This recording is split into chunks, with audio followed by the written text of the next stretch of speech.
morning, everyone. Welcome to At America TV. My name is Aninda, one of the guests here in At America. It's really nice to see you all. We hope you all doing well and staying safe at home.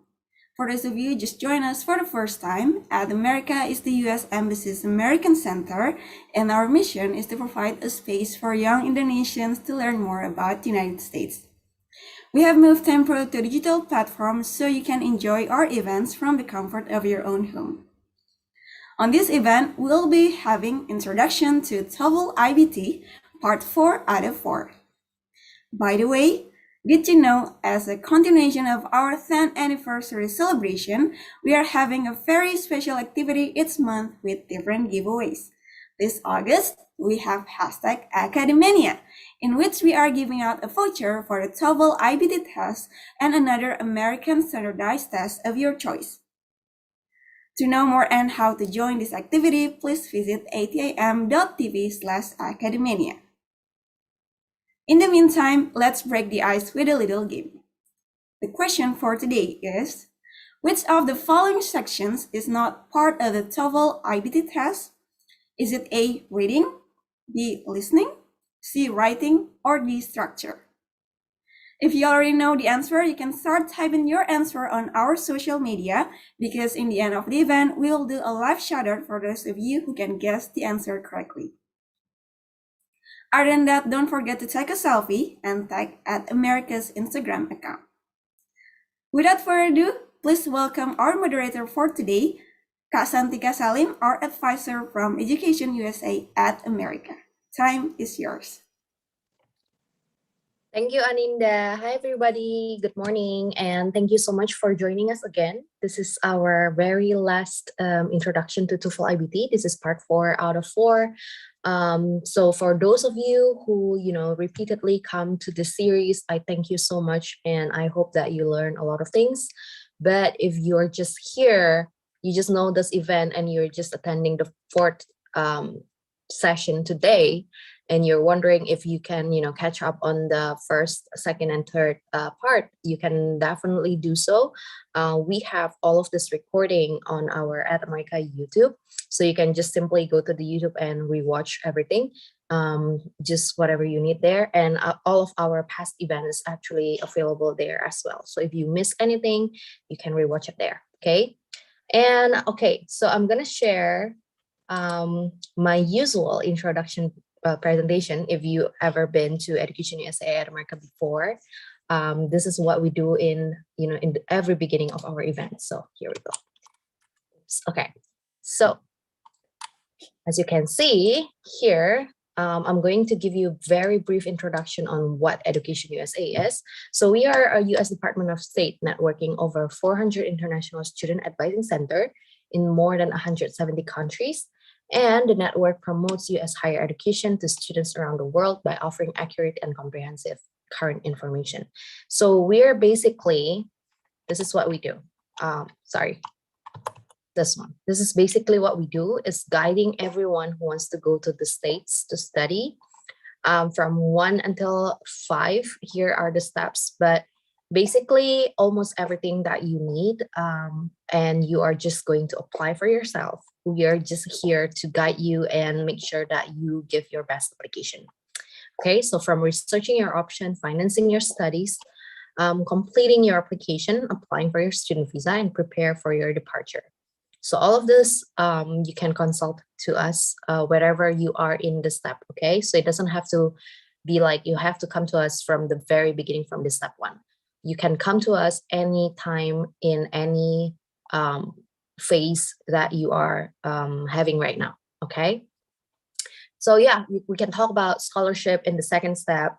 We can review your essay and CV and resume on the 3rd step, which is very, very highly demanded from Education USA at America advisors for essay review and CV or resume review, especially these days. And so Vina and I are increasing a lot of having a very high increase in advisees these days. So we always encourage everyone to come to us, not in the very last minute of your deadline, because then we cannot help you as much as we want to. Okay, so come to us what we recommend is actually 1 year before your planned enrollment. So let's say if you want to enroll in fall 2022, you should have seen us before, like in 2021, right? But we know it's not always the ideal like that. So just come to us as soon as possible if you need our guidance and help. All right.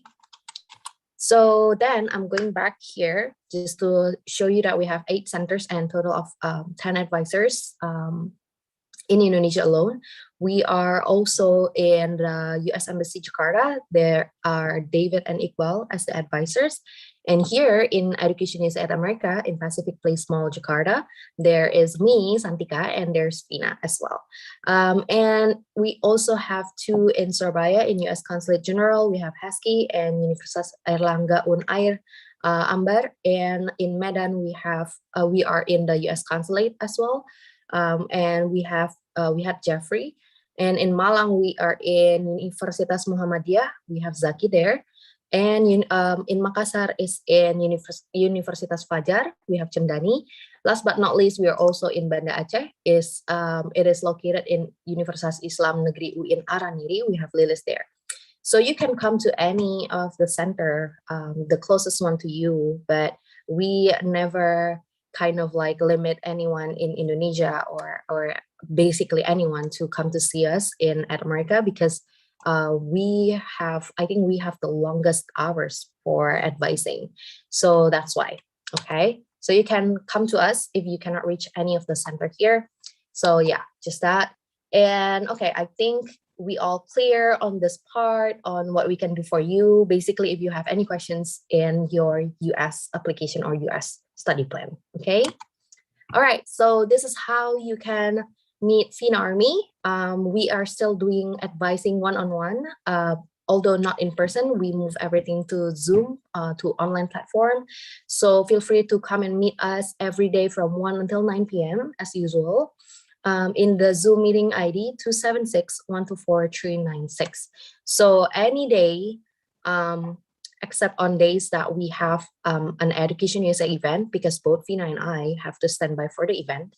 So nobody will be able to be in the Zoom advising room, okay? So take note of this Zoom room ID. And also, this is our email if you're too shy to just jump into Zoom without any registration or anything like that. You can email us first at jakarta.atamerica@educationusa.org. Okay? And this is how you can check for our upcoming events. So events like today and the one that we had in the past. If you don't want to miss them, you want to attend them via Zoom, because then you can interact with so many people here who probably have the same goal as you, right? You can go to educationusa.state.gov or visit our website at america.or.id/educationusa. And if you scroll down all the way to the bottom, you can see our upcoming events. But if you go to this page in america.or.id that's dedicated for Education USA, you can also see testimonial. You can see what we can do for you as well. So basically learn more about Education USA itself, okay? All right, so I'm gonna show you what we will have in September. So we will start our event in September on this one, applying to the US grad school, what and when to prepare. And it will be on Thursday, September 2nd at 6:30 until 8:30 p.m. So we will basically just talk about, if you have planned to apply for a grad school in the States, what you need and the timing to prepare and what kind of timeline that you probably need to have, okay? So this is basically just very laid back interactions between prospective advisees with Fina and me on Zoom. So yeah, we will share a lot of things that we think will help you if you're just starting to plan, okay? So yeah, join us. And next one will be another series. So this one we have TOEFL iBT, and next one we will have IELTS. Also 4 sessions every Saturday, September 4, 11, 18, 25, from 11 until 1 p.m. So same time, but it's just IELTS instead of TOEFL iBT. Okay, Register and join us if you are still exploring whether TOEFL IBT or IELTS is better for you. This is the best opportunity for you to compare them side by side and in such a close time from the expert directly. Okay, moving on to Thursday, September 9, we will have what our successful advisees say about Education USA at America. So this is basically kind of like we invite our successful advisee to give us testimonial, but at the same time share what kind of things that we can help you, to achieve your success, to be accepted in the university that you are going to apply for, and maybe learn from in this event is Kali, Fina's very good advisee in applying for Master of Public Policy especially. So you can learn directly from him because he already got accepted, and maybe you can follow his steps, right? So it will be 6:30 until 8:30 p.m. as well. So all of our evening event will be at 6:30 until 8:30 p.m. and only the Saturday will be 11 until 1 p.m. Right?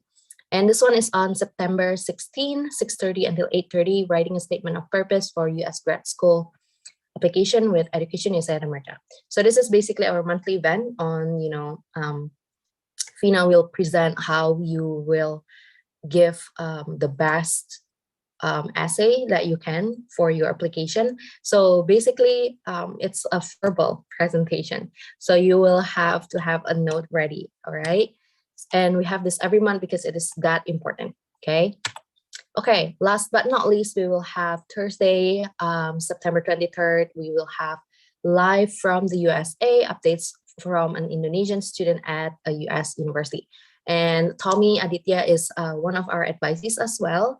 He is currently in the MBA in the MIT. So if you are applying for MIT and applying to MIT or any other school, but also in MBA, you are interested to apply for MBA, which I have seen a lot of new advisees have interest to apply for the MBA. I really encourage you to come for this one and ask Tommy directly on what are the tips that he have for fellow MBA applicants, in the future. All right, so it will also be 6:30 until 8:30. All right, so all of this event you can see on our website. Like I have mentioned earlier, it is at america.or.id. You can find all of the events there and register for them there. All right, so without further ado, we will have the very last TOEFL IBT session of this year with Ibu Hafil. Hi, Ibu Hafil. Good morning. Hi, good morning. Good morning, Santika. Good morning, all. Okay. Morning, everyone. Yes. So, Ibu, here we go. Our last session, and it will be mostly about listening, ya, Bu, ya. Yeah, I'm going to just go over some of the things that we discussed, all right? And then yes, please. Focus on the listening. Okay, so I think time is running, and so clock is ticking. So we will start. Okay, everybody. All right. So just to remind you again, let me just share my screen first. Yep. Okay. So let me remind you again. For those of you who joined our previous sessions, for those of you who did not join our previous session, okay, yeah, so that you have an idea of course, the whole assessment, okay, the TOEFL iBT, right? Again, this is the new logo since 2019 from ETS, Educational Testing Service, the makers, the creators of the test. The T stands for, of course, TOEFL, okay? And what is new, if we compare it to the previous, the paper-based one, of course, we have discussed that now there are productive skills involved, all right, included on the test. One is the writing skills, which we talked about in the first session, because this is like the newest, okay, it's something that we are not familiar with in the past with the TOEFL, but then they have the writing tasks, right? And the writing task consists of, again, the independent and the integrated one. We also have the speaking, right? Another productive skill. this time for the speaking, we have the 4 tasks, which consist, of course, of the independent as well as the integrated one. And we have been talking last session about the reading. Okay, you will be getting 3 to 4 reading passages. Why 3 to 4? Because usually ETS does have what we call like a piloted passage that's being field tested to, of course, assess the validity. Is it valid? The reliability, yeah. And so they may include, so the test that you may be taking may include 4 reading passages. But don't worry, because out of the 4 reading passages, the passage that's being piloted, okay, the passage that's being piloted is not going to be included, the scores, I mean, your answers, okay, they're not going to be included in the whole score. Okay, yeah, so that's very clear. And of course, today we will be discussing the listening, right? We will be reviewing a little bit about the reading and discussing the listening, because the questions, the type of questions, okay, the skills that you need to enhance, to develop, to improve, to study will almost be the same, similar to the skills that you will be focusing about developing for the reading. Okay, so let me just again remind you that now we have 120 for the TOEFL iBT as the highest score. Yeah, the perfect score is 120. Where does that score come from? Because each of the sections of the TOEFL, of course, the scale score is 30. Okay, right. So let's just remember, yeah, let's just remind ourselves, because I think this is during the first session, this is what we did. Speaking skills are productive skills. Of course, the test measures your productive skills. And it is not just that you are given a question and then you're asked to respond orally. No, because we have other skills included as the prompt, as the task. Therefore, it is called the integrated skills, right? And why is speaking skills now included in the TOEFL? Because they are real-world skills that you will be needing in higher education as you pursue, okay, as you pursue your bachelor's degree, as you pursue your master's degree, as well as your doctoral degree, okay? All right.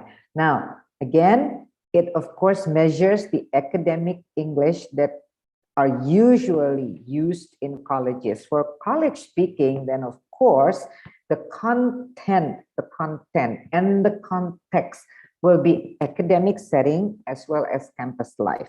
You're not just going to be speaking to your lecturers. You're not just going to be speaking about your major, right? But you will be also communicating, interacting with students, with peers, with officers from the housing department, maybe, yeah, with the registration department. So that's what we call a campus life. That's what we call the campus life context and content. So the speaking skills, of course, will involve the 2 contexts, okay? Now, the independent one is the first question. It's always going to be formatted this way. They're not going to scramble the format. Yeah, so the first question of the independent speaking skills will be answer a question about a familiar topic. Okay, it could be asking for a personal opinion based on your experience. So it's not a right or wrong answer, right? But it is how you defend your argument, your opinion. Yeah, okay. And that could also be, so you could be asked from like, what is your favorite outdoor activity? Okay, how do you picture yourself 10 years from now? Could be something like that. right? And so therefore, you need to, of course, explain how life is going to be different, how your life is going to be different than now in 10 years, okay? Can you imagine what's going to happen in 10 years with your life, right? So that's what we call something like personal opinion. But then there will be also a pair prompt in which you need to state your stance, whether you agree or disagree. That's what we call it pair. That's why we call it pair. Yeah, you agree or disagree with. Remember, for those of you who join our session, we talk about whether first-year students should live in dormitories, on campus, or outside campus. Yeah?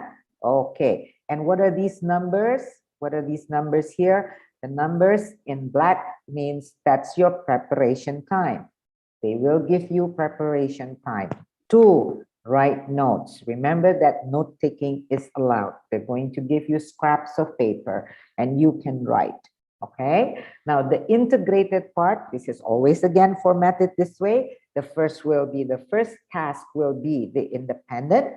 The second, the third, and the fourth task will be the integrated part. And why do we call it integrated? Because you're going to read, reading skill.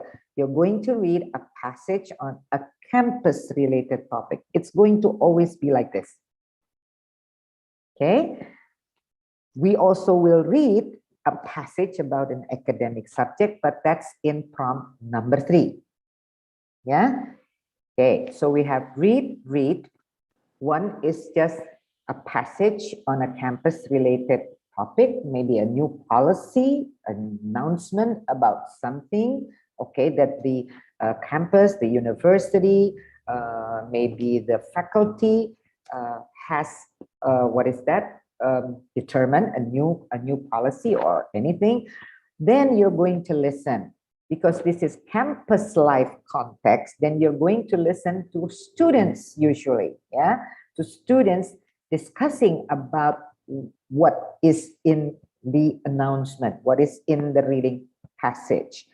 In terms of academic subject, then you're going to listen to a lecture about the same topic, about the same subject. The subject is not going to be different. What's going to be different maybe, okay, is maybe the lecture will say something contradictory to the passage, yeah, depending on the passage, right? Okay, so this is just a review, so I'm just quickly going over this. Again, this is the time for for preparation, and this is the time for you to speak. 1 minute. There are no speaking tasks in the TOEFL that requires you to speak more than 1 minute. And of course, the last, you're going to listen, and then of course, you're going to speak. So this is why it's called integrated, okay? From one skill to another skill, all right? Okay. And don't forget, if we're all like, oh, how do we study for this? Your best teacher. Number one, this is yourself, it's yourself. You have to understand the rubrics, all right? Please don't forget to, yeah? Please don't forget to download the rubrics. Since we have 2 types of speaking tasks, so we have the rubrics, independent and integrated speaking rubrics. That's available in the website, in the ets.org, okay, .org website. Okay, explore and find it. Every test taker must know the rubrics, okay? Why? Because it will tell you on what kind of things that are important, that matters, that you are being assessed, that you are being measured, okay? For the speaking skills, you're going to be measured on how well you develop the topic of the task, how well you deliver. Since we're talking about speaking, we probably already get an idea that it's talking about your Delivery means pronunciation, intonation, stress, pace, yeah, fluency, whether it's fluid or not, whether you're using too much hesitance, too much fillers or not, okay? Language use means, of course, your grammar and your vocabulary. So, yeah, this is just a review. The same goes for writing. Actually, it's very similar. Okay, writing is a productive skill. We have also the integrated writing included in this prompts. And of course, writing is a real world skills in higher education. Yeah, as you pursue, of course, your studies, your further studies. All right. This is a typical composition class. All right. Compo 1 in university, it looks like this. Okay. All right. Now, so because in college, you will be writing reflection papers, you're going to be writing essays, you're going to be writing reports, you're going to be writing some journals, right?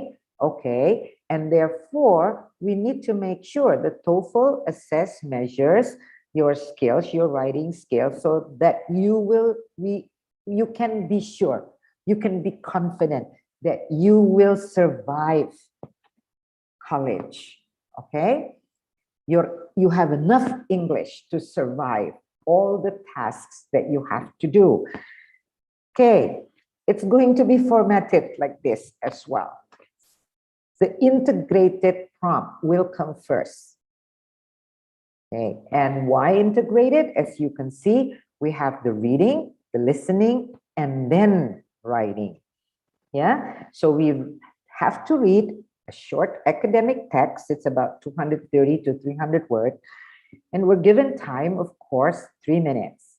Then we hear a lecture. Okay, that's your listening skills. A 2-minute talk about the same topic. But again, the topic, the lecture will either add additional information to what has been read, okay, in the short academic text, or the lecture will give an opinion, knowledge from a different perspective. And it's usually contradictory. Okay, that's the format. Yeah, right. And so you're going to have to write how the lecture is connected to the reading. Okay, we have discussed that in our previous session. And the independent one is, of course, based again on a personal opinion, just like the first independent task in the listening. Okay, now this is the same. The prompt is the same. Yeah. If you have to speak about what's going to happen 10 years, what you think will happen to your life 10 years from now, then in this case, if you have the same prompt, you have to write what's going to happen to you. How is life going to be 10 years from now for you? Okay. Or if in the in the integrated speaking task, we were given again 2 different perspectives. Okay, one in the lecture, perspective A, and the reading, perspective B. Here, it's the same. If it is a pair prompt, that means, like, for example, whether first-year college students should live in campus or off campus. If you are asked to speak in the listening, you are asked now to write about this. Okay, so it's just the same thing.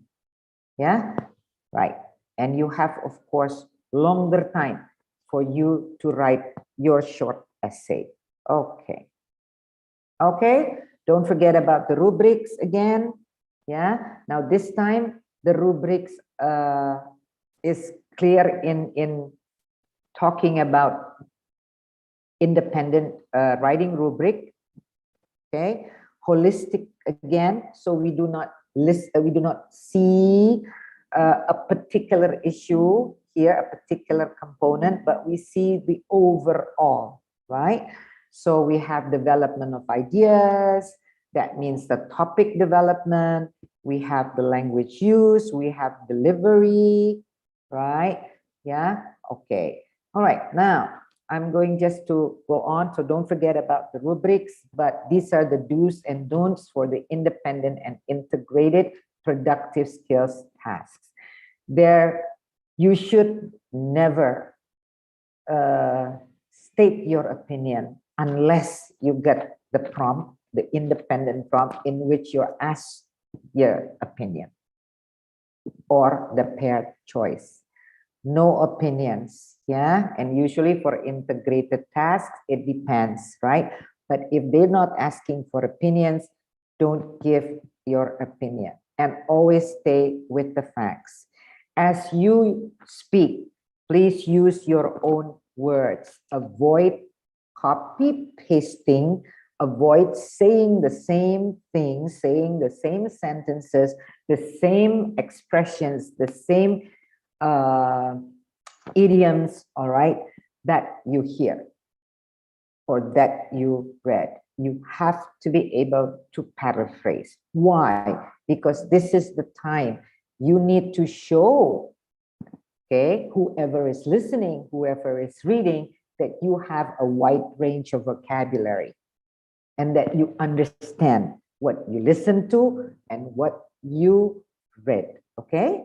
Now, in writing and also in speaking, yeah, there are people who never finish a sentence. Believe me, ada loh.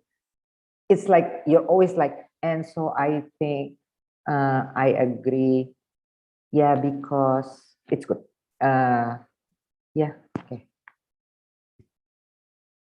You never finish a sentence. Ada loh orang yang seperti itu. Okay, so please full sentences ya, in writing as well in speaking. Okay, ini sangat penting. Ternyata, this is my findings from when I meet students, when I have to help students, okay, who need to develop their speaking and their writing skills. Topic development itu penting banget ternyata. Kenapa? My finding is when you cannot organize, when you cannot elaborate, automatically you're going to say the same thing. Gitu loh. I agree because it's nice. Terus dia nggak bisa elaborate kenapa itu nice. Ya dia akan bolak-balik ngomong nice, good, I learn a lot, many things. Titik. Ya. And we're going to see that as like, kok kamu ngulang-ngulang ya, mutar, but you are not developing your ideas. Itu kenanya nanti di topic development. Itu nomor 1. Automatically it will impact on the words, the vocabulary range that you're going to use. Automatically it's going to impact on the sentences that you produce. Oke? Ya kan? Itu terjadi. Jadi saya cari penyakit nih, penyakitnya ada di mana ya? Oh ya ternyata you nggak elaborate gitu loh. Ya karena nggak you elaborate, you go around in circle using the same words again and again. Jadi ada redundancy di situ. So that's the most important. That's the most important. When you're able to develop well, you will be using a lot of language. You will be using a lot of vocabulary. Okay? Ya, nih. Nih makanya saya ingatkan, nggak cukup hanya bilang I agree, it's good. Argumennya kenapa it's good? Why? Udah why? Give details and give examples. Alright?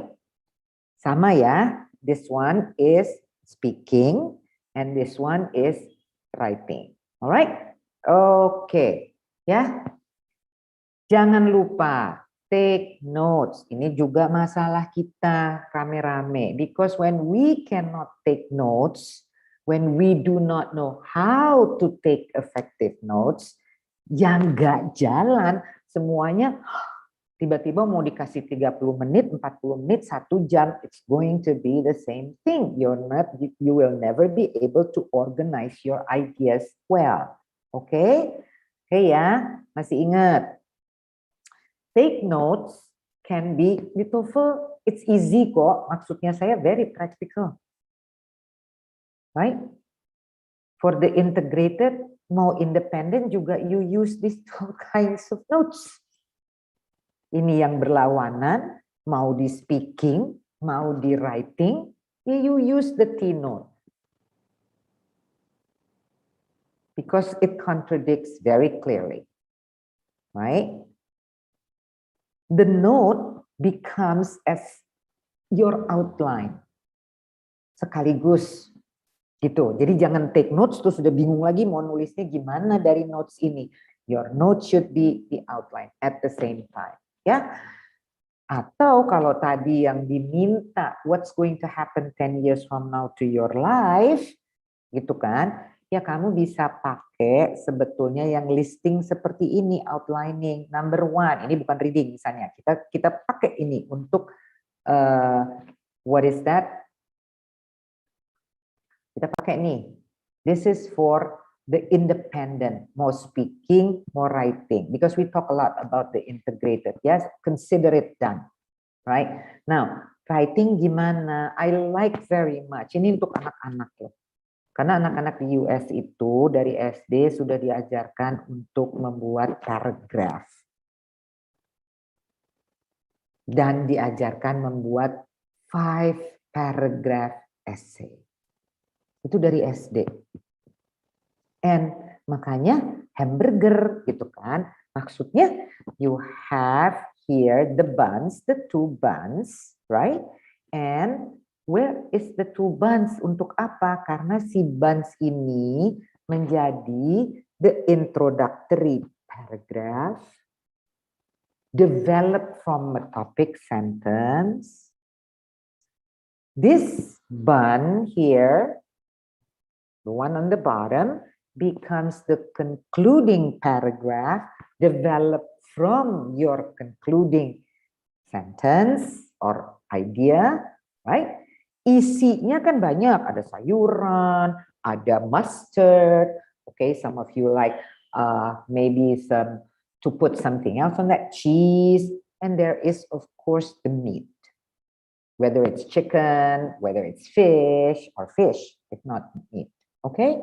Now, so these are the supporting sentence. Kenapa saya selalu minta kalau you setuju atau my life is going to be beautiful 10 years from now, my life is going to be, I think I'm going to be more prosperous 10 years from now, and I think I'm going to be happier 10 years from now.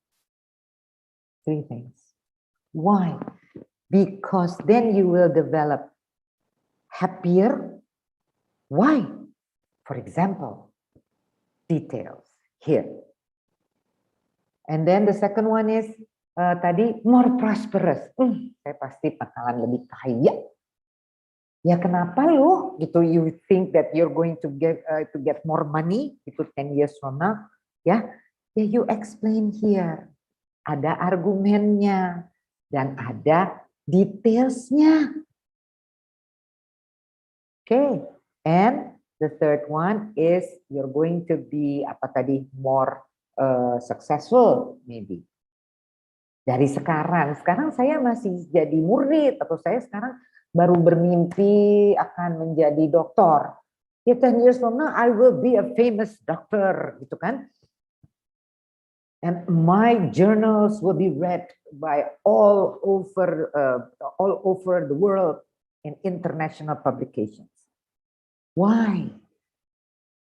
Because bla bla bla. Harus ada supporting detailsnya. Kenapa saya selalu minta 3?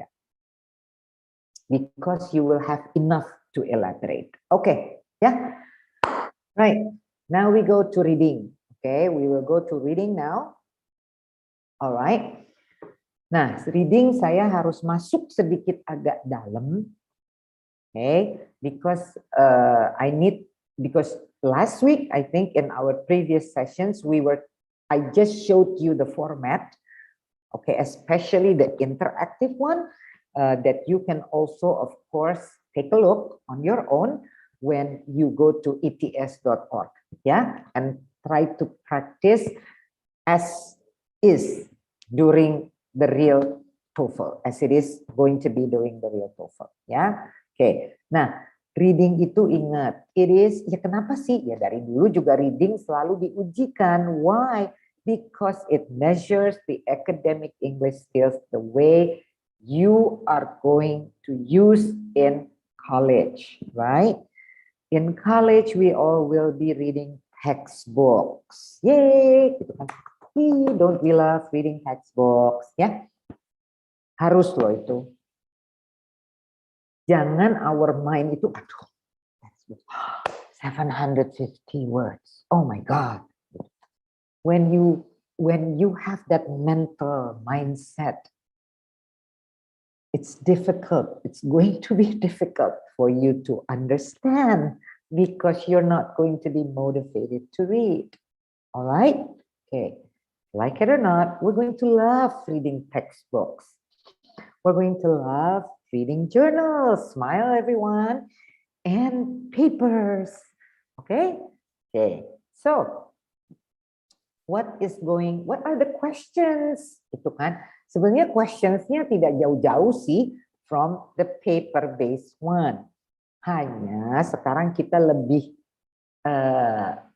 we can categorize it, ya. We can group it. So we understand, oh, what are the questions really asking us to do? The basic comprehension questions ask us to comprehend. Sebetulnya it assess whether do we understand or not what you are reading. Okay, so the basic comprehension question usually ask questions related vocabulary, ask questions related sentence simplification. Ayo, ini reading ya. Simplification.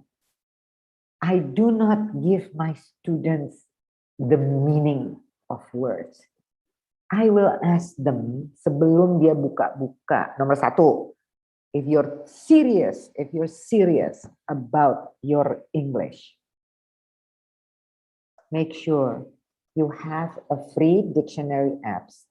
There are now hundreds of beautiful dictionary apps, free, that you can download on your laptop as well as your handphone. Right? Make sure that you have that. Before they open, when I ask my learners, before they open and try to find out simplification, what does it mean? Okay, I go, wait, guys. Because this is not in a sentence, yeah, it's difficult for us to get the meaning from the context, from the other words. Gak ada apa-apanya, Bu, cuma ada sentence simplification.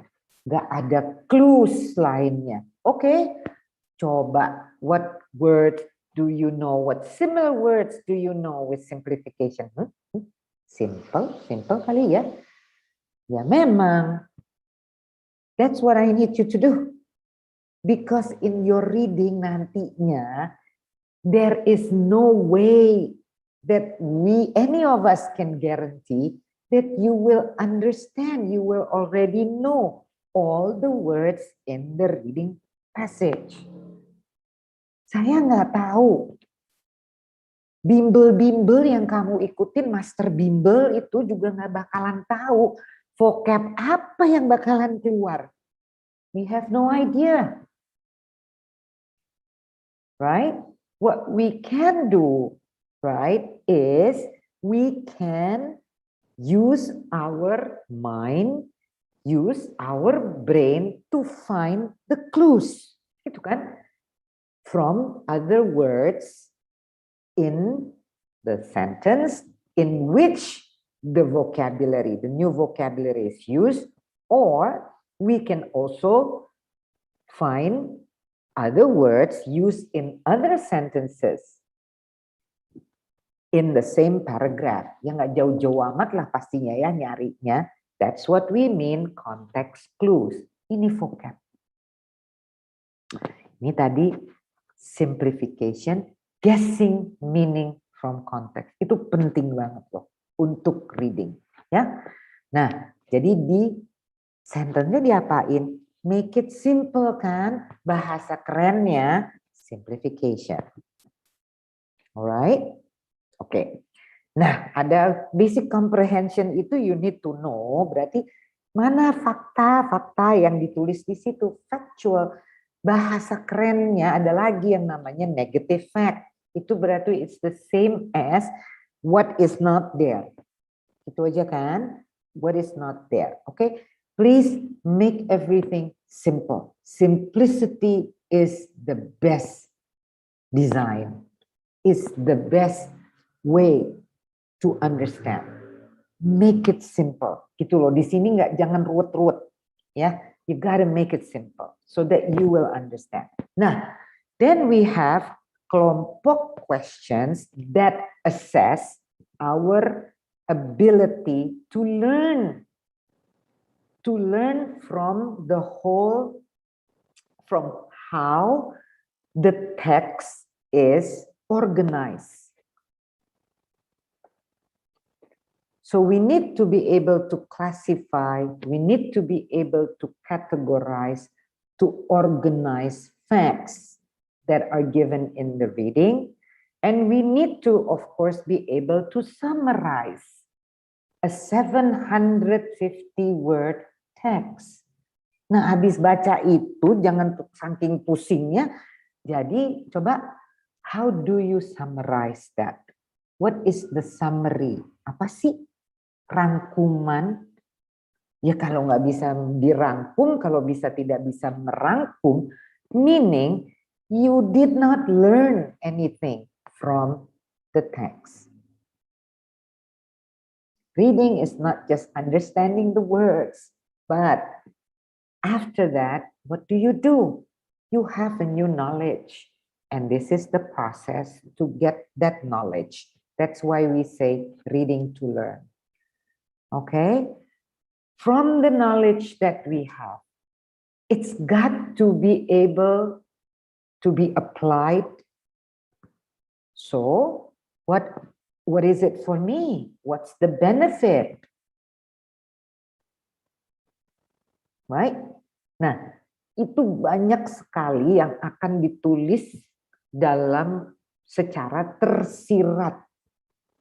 That means it's not going to be stated explicitly in the text. Therefore, you have to make inferences. Ini inferential reading. You have to make inferences, reading between the lines. Okay? Understanding ideas that are not explicitly stated. You have to understand the rhetorical purpose. Ini di speaking, di listening juga ada. Maksudnya apa sih dia ngomong begitu?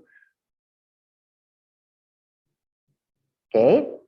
And you have to know also how to insert text. Ini yang bagian seru-serunya ya. Ini dua ini yang bagian seru-serunya sekarang dari questions on the reading as well as on the listening. Okay. Ya. Now, yuk kita jalani sama-sama. I think I still have time to do that. Enough time. All right. So, yeah, you know, right? So if you have already explored what's on the website, you will know that, okay, this is not going to be presented this way, formatted this way. It's going to be presented like this one. Santika, is my screen changing? I just want to make sure that they're seeing my tab. Hi, Bu. So I'm looking at TOEFL iBT reading practice test sets Great. right now. Right. Yeah. Yeah. Good. Okay. This is from the website ya. Okay. This is from the website. How do you get here? Gitu kan? Go to the TOEFL iBT homepage. Nanti you will have this. You are a test taker. Click test taker. Then you want to know more about the test. Then you're going to get here in this landing page yang ini. And then on the left bar, on the left navigation panel, you have practice test. Tuh, coba dilihat. Ya klik aja tuh reading practice test. When you click the reading practice test, this will come out. Ini yang bentuknya printed gitu ya. Right? Oke. Ya. Nah, we're going to talk about this gitu kan.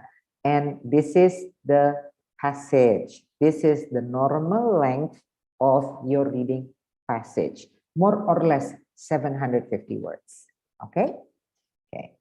And this is about the rise of the Teotihuacan. Saya aja waktu itu bacanya ini apa ya? How do I read this? Gitu kan. Okay. Alright. Now, and then, of course, you have the questions. How many questions per reading passage? 10. So we have question number 1 here, number 2, number 3, and so forth until we have 10. Yang seru-seru tadi, types of questions yang insert text, gitu kan, and then prose summary. Okay. Yang seru-seru tadi are usually placed at the end of the 10 questions. So it's going to be either number 9 or number 10. Yeah. Okay. Here we go. Tuh. Ya. All right. Now, kalau mau coba how it's going to be, right? Familiarize yourself when you take the IBT because it's internet based. Then what you do is from here, tadi kan saya gara-garanya saya klik reading practice test, terus sets, terus keluarnya ini. But if, alright, kenapa sih zoomnya? Oke, ya. If you, oke ya. Nah, pasti udah berubah ya sekarang. Oke, so if you go to the practice test, right? Ya, tadi di practice test tapi tidak mengklik ini. Ya. Nanti kalian keluar ada practice test aja, nanti ada macam-macam kotak-kotaknya and then there you will be brought here. Di sini lu. Ini saya klik. Mudah-mudahan internet saya oke supaya kalian bisa lihat perjalanannya dan dia nggak muter-muter tok. Oke, dia masih muter-muter. Ya. Nah. Alright.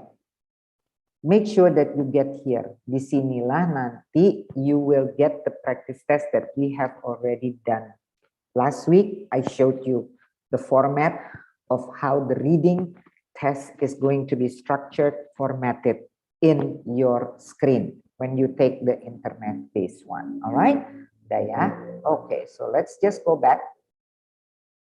So I'm just showing you that this is actually taken from, okay, that long reading passage, yeah, the 751.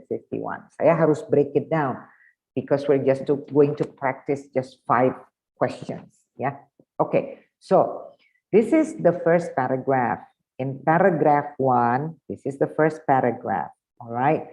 Saya mau memperkenalkan dulu, I'm just going to introduce you to tadi questions-nya kayak apa sih gitu yang dimaksud dengan negative fact, factual, insert text, kayak gimana sih bentuknya? Okay, so let's take a look. In paragraph 1, each of the following, berarti each of the following mana? Each of the following di sini loh. This, this, this, and this. Each of the following phrases, okay, is mentioned as a feature of the city of Teotihuacan between AD 150 and 700, gitu kan, as the feature of the city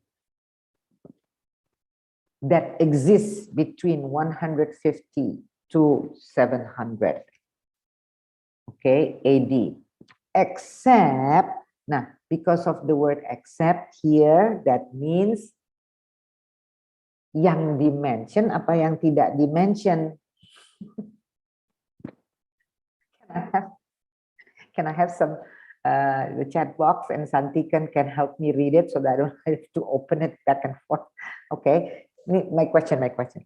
Jadi the A, B, C, D, right? We have the A, B, C, D. Kalau pertanyaannya which okay, in paragraph 1 each of the following, maksudnya regularly arranged streets, several administrative centers, manufacturing workshops, apartment campuses. Ini, each of the following is mentioned except, itu kan. Jadi yang what you are looking for, are you looking for something that's mentioned or are you looking for something that is not mentioned from this? Do we have answers already, Santika? Oh, Yes, here. Bu. We have not mentioned it before. Dari Bunga, Yeni, Effie, not mentioned. Muhammad Gaddafi also said not mentioned, Bu. Pika also. Faina also. Great, ya. Dah, berarti not mentioned ya. Jadi nggak usah mikir-mikir lagi. Begitu keluar except, berarti you are looking for which of these that are not mentioned in the text. Mari kita lihat. Nah, saya udah kasih tuh jawabannya biar cepet. Oke. So, kan automatically kita cari dong satu-satu. Sabar. And to be able to read, to find it, yang nggak bisa gitu loh. Cuman mana ada orange street, mana ada ini, mana ada itu. Cannot. Mau tidak mau, you have to read this. Oke, ya baca, tenang, baca. Gimana? The city of Teotihuacan, which lay about 50 kilometers northeast of modern-day Mexico City, began its growth by 200 to 100 BC. At its height, between about AD 150 and 700, the city probably had a population of more than 125,000 people and covered at least 20 square kilometers. Okay. It had over 2,000 apartment complexes, a great market, a large number of industrial workshops, an administrative center, a number of massive religious edifices, and a regular grid pattern of streets and buildings. Oh, betul kalian lihat yang ditanya apa, itu betul. Quickly, dia nanya mengenai apakah ada fitur-fitur ini semua atau tidak. Then you have to go here and read and find the part of that paragraph, because the paragraph consists of sentences. You find the sentences in that paragraph that contains information about this, gitu loh. About apa? Feature. Kalau nggak ngerti juga yang dimaksud feature apa, ya lihat aja di sini. Oke. Nah, itu memerlukan ketenangan loh. When you do that, you need a very calm brain. Because you need to focus. Oke. Tenang. Oke, cari berarti di sini nih, di sentence-sentence ini nih. Oke. Ya udah, mari kita lihat regular arranged street. Mana tuh, kayaknya tadi ada street nggak ya? Street. Wah. Okay. You try to focus, find words that are the same. Street, ada street, ini dia. Di sini bilang regularly. Di sini kenapa streetnya? Ada regularnya. Grid pattern. Is grid pattern the same as arranged? There is never in any test, mau dia IBT kek, mungkin nanti di IELTS juga akan ngomong gitu minggu depan ya. Mau the Pearson test of English kek, when they give you a reading passage, itu jarang sekali. You will be given multiple choice yang the choices are plug. What I mean plug is copy paste using the same words. Pasti dia twist sedikit. Pasti akan ada sinonim, paraphrase masuk. Right? Bagi kita, if we do not understand that arrange is the same as grid pattern, ya itu cap cip cup gitu ya. Mana nggak ada. Adanya cuman regular sama street, tapi nggak ada tuh arrange nggak ada di sini. You see what I'm getting at? Reading passages will be like this. Even the simplest. Ini yang gampang loh sebenarnya, karena cuma dicari fakta sama tidak, gitu kan? This is the one of the easiest question. Oke, jadi udah berarti grid pattern ada, berarti because of this ini kita coret, gitu kan ya? Karena yang kita cari, what we're looking for is something that is not stated, right? Oke. Several administrative centers spread across the city.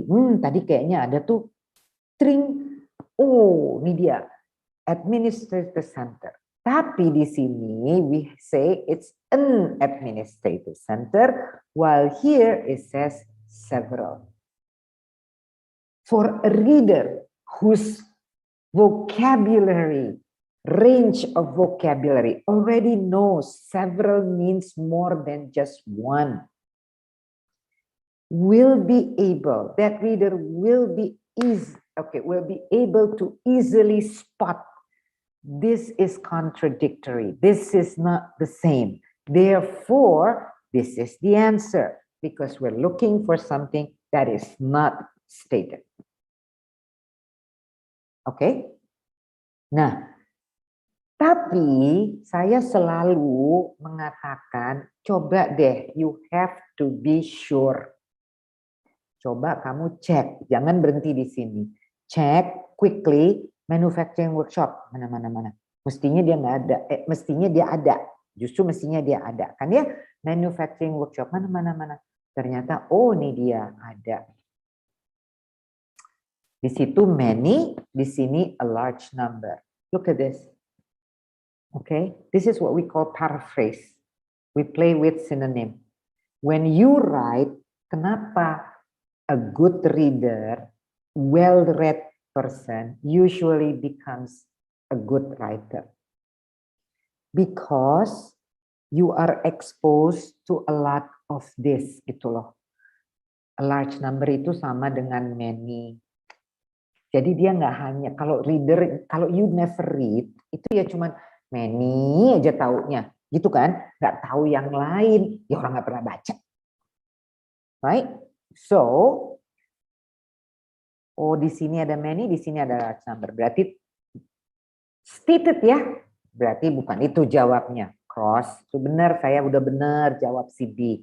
Coba kita kasih confidence level kita lebih tinggi lagi. Apartment complexes, di sini ada, it had over apartment complexes, right? Stated. Ya udah, yakin 100% that you are right, which is B. Okay, guys? Okay. Yuk. Now, itu yang namanya tadi, okay, negative fact. Ya. Keyword except, don't mention. Gitu loh. Ada macam-macam. Alright. Now, this is the second one. Alright. We're just going to do it quickly. This is the second one.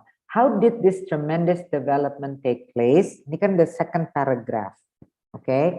Di sini coba lihat ya. Anggaplah kamu udah baca ini gitu. The word ingenuity in paragraph 2 is closest in meaning to.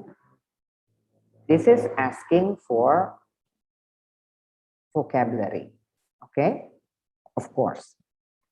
Nah, dan last week you saw it, right? When it's a vocabulary, then they will highlight it on in the text. So I have highlighted for you in this printed version, ingenuity. Gimana coba cari ini? Kan tadi, if you do not understand the word, which I guarantee not all the words that are asked will be understood. Syukur-syukur kalau yang ditanya pas question kayak gini yang kita paham. Ya. But even to understand the other ideas in the text, there are words that you will not understand. And because of that, we need to look at the context. Alright? Oke, yuk kita lihat. Dari mana clever? Karena coba kita lihat the sentence. Now this is a typical, this is the length of a typical academic text.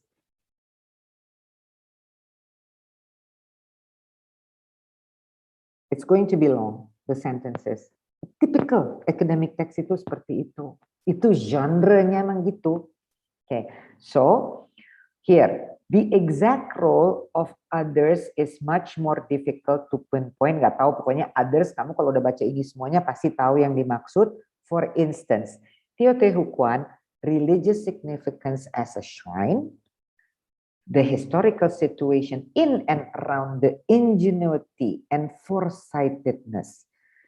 Kalau kamu sudah bisa foresightedness itu foresight. Nah, itu lagi kan, jangan, padahal ini clue loh. Jangan-jangan you don't understand the clue. Jadi clueless clue. Oke. Ya, padahal ini clue loh sebetulnya. Begitu you lihat foresightedness itu the ability to look into the future. Visionary gitu loh. Right? Now, that means ingenuity and berarti something is positive, the ability to look into the future. That's a very positive character, isn't it? Digandeng dia dengan and. Berarti yang di sini juga yang baik-baik dong. Ya nggak sih? Yang mana ya yang baik-baik? Tapi kan ini ngomongin the elite ya. Nah, ambition, sincerity, faith, atau cleverness. Then you might have to look at the whole passage if you don't understand ingenuity. Kamu udah tahu it's something good, right? Tapi apanya sih persisnya apa? Ambitionnya, sincerity-nya dari the the elite atau faith-nya. Like it or not, you're going to have to read this.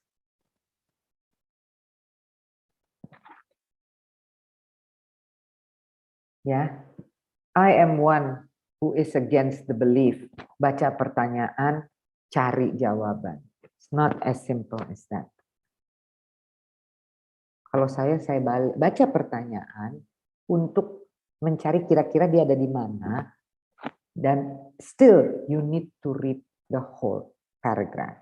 Oke, ini sama ya, which is not mentioned dengan except. So I will not go there. Nah, ini inferencing question. the word inferred. Okay? Ini yang kita sebut inference. Alright. Tadi yang what I said, reading between the lines, right? Okay, so this is the last, this last factor, at least factor yang mana? Ini kan sambungan ya. Berarti this last factor means what has been stated previously in the second paragraph. Karena kita sudah masuk ke paragraph 3, right? Do you see what I'm getting at now? This is just evidence. This is just evidence for you that you cannot answer. Kamu pusing dan akan lebih lama if you do not read. Read it as a whole. Gitu loh. Boleh sih yang begitu bisa. Bagi native speaker. Yes. Karena mereka cepat. Kita perlu mikir 2 kali, 3 kali because of our language. Ya, oke, ya, alright. Ini ada. This is how you figure it out. Alright, okay. So I'm not going to go into everything. Alright, but I am going to. Nah, this is the one that I need to talk about. So this is something different maybe. Select the 2 answer choices that are mentioned in paragraph 5 as features lagi-lagi of the Teotihuacan that may have attracted immigrants to the city. Because you're asked to answer 2 choices, that means you get a 1. Semua reading answer is worth a 1. So if you answer, even if you're asked to choose or select 2 options that are correct, you will get a 1. So if you only get 1 correct and the other is wrong, you will get a 0. Okay? Okay. Yeah. Now, ini, so you have to read this and find out which one, okay, is included, which of the 4 choices is included as being the features. Ya, nanti Santika, I'm just asking, can they access my PowerPoint or not ya yang ini, Santika? You mean like share the file atau gimana? Di share nggak ya? Soalnya last time it was shared, right? If I'm not mistaken. No, last time we was didn't. not shared Yeah. either. Kalau ada handout, but for PPT the file is big, right, Bu? Like when you send it to me, it's quite big. So I think we couldn't share the PPT itself. But if there are like any handouts, we probably you can probably share to me, and those who need it will be able to come to me and ask for it. Right. Okay. So I will think about it. Yeah, I think I need to share these things if they need it. But if they can do it by themselves, that's fine with me. All right. Okay. But at least you have it. Okay. So I'll just take some of the examples. All right. Okay. Now. Here. Lihat deh.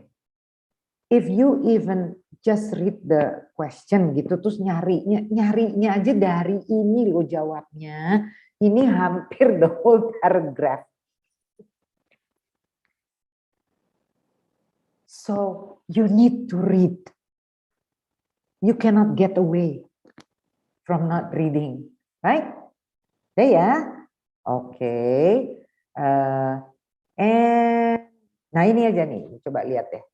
Because I gave you like the key to how you're going to find this answer. If you look at this, the whole paragraph, nemuinnya gimana, Bu? Lah ini, kalau kamu bisa memahami ini semua, berarti saya memahami 1 paragraph itu dong. Yes. Ini juga reading. Okay. Right. Nah, this is the insert text. We have already done that. Ya. Kita juga udah kasih lihat. Kalau di iBT, itu kan tinggal diklik di, and then this will automatically this sentence will automatically be put there. Oke. Ini yang seru-seru ya. Nah, ini lebih seru lagi. Because this is a summary. Kan gitu. Complete the summary by selecting the 3 answer choices. 3 answer choices. 1, 2, 3. Okay. That express the most important ideas in the passage. Some sentences do not belong in the summary because they express ideas that are not presented or they are minor ideas. Yeah. When we talk about the summary, we look at the main idea. Gitu kan? Okay.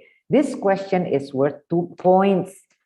Because it's worth 2 points, hanya untuk ini yang 2 ya. Because it's worth 2 points, jadi kalau 3 correct baru dapat 2. Kalau 2 correct ya dapat 1. Kalau 1 yang correct ya nggak dapat. Right? Nah, ini nemuinnya di mana? Karena you are given this option. Ini optionnya A, B, C, D, E, F. Right? And this is the summary. It started with this sentence. Teotihuacan was a highly developed city in Mesoamerica that reached its peak between about AD 150 and 700. Terus mana lagi ya from the 6, the 3 that belongs also to the summary. Lah, gimana coba? Mau nggak mau? You have to pinpoint. Ini tadi dari mana ya ini? Ini kan main idea kan? Kayak a summary of paragraphs gitu loh. Right? So like it or not, you're going to have to go back kan? To the whole. Right? Paragraph 1. Oh, ternyata tadi yang dari 6 itu kita bisa ambil ini from paragraph 1. Okay? From paragraph 2, the one that includes ingenuity, right? And paragraph 3, we can take this sentence from the 6. From paragraph, from paragraph 6, we can take this sentence from the 6. Okay. What does it mean? Should I read the whole text or just go straight to the questions? What should I do if I read the whole text? I think the answer would be very clear. Read the text. The 750 words? Yeah, read it. In college, you're going to read 750 words times. Gitu kan? It's a book. You're going to read a book. You're not just going to read an article. So tadi an article. Yeah. So I always suggest for you to read the whole passage. You don't have to read in details, but you skim it quickly just to get a feel. What is number 1? What is paragraph 1? What's paragraph 2 talking about? What's paragraph 3 talking about? What's paragraph 5 and 6 talking about? Do not just understand it. You have your pencil and scrap paper. Write it down. So you will have, So you will have notes, ya kan? Oh, di paragraf ini, paragraf ini, paragraf ini. Udah. It's not going to take you a long time if you are used to reading, right? And then from that, you start doing number 1, number 2. As you can see, when you did the questions number 1, number 2, number 3, and number 8, number 7, sebelum tadi ke summary, kan mau nggak mau you baca tadi that paragraph, right? Jadi you have a better idea now of what's already in your notes yang tadi cuman pokoknya nih about ini. Paragraph 2 about the city, the feature of the city. Paragraph 3 about the history of the city. Paragraph 4 misalnya about the people of the city. I don't know. Right? But as you answer, the other questions, before it comes to summary, you already got a more detailed information.